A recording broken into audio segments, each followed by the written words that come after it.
what T.S. Singh Dev was telling us. He said, look, I don't know the official stand of the Congress party. That is for the party to say and decide. But if you ask me personally, I'm all for one nation, one poll. It's a reform whose idea has come.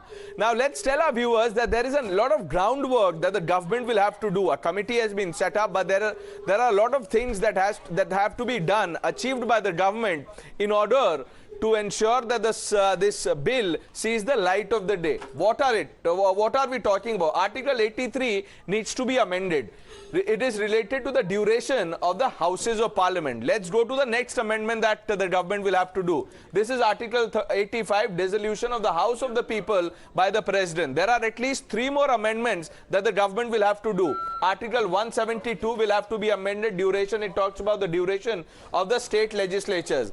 The next amendment that the government needs to do is of Article 174, dissolution of the state legislature. Let's also tell our viewers about the pros and cons of simultaneous elections. It's an idea that has been debated, written about, talked about, and has been at really the political forefront after the Modi government came into power in 2014. Let's go to the next graphics, Neeraj, quickly. Let's talk about pros and cons of simultaneous elections. Here it is. Arguments for simultaneous elections. Consistency, I beg your pardon, continuity in governance. This was originally the idea of holding one nation, one poll, that there is continuity, less confusion.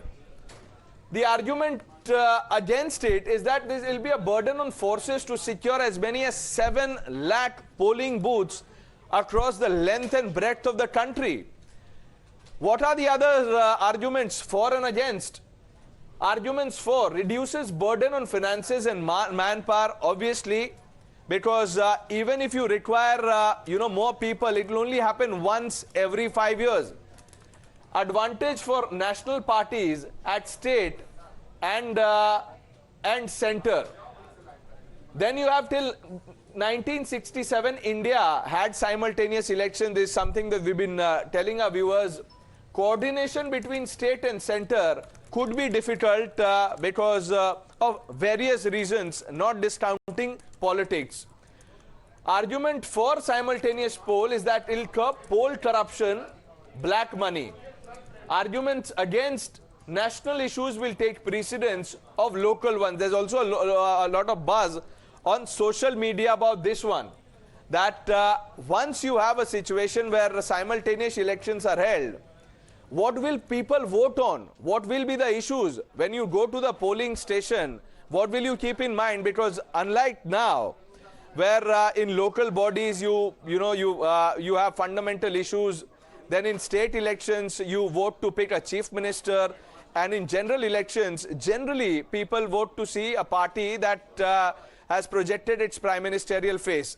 So this is to sum it up for our viewers. It's not going to be easy.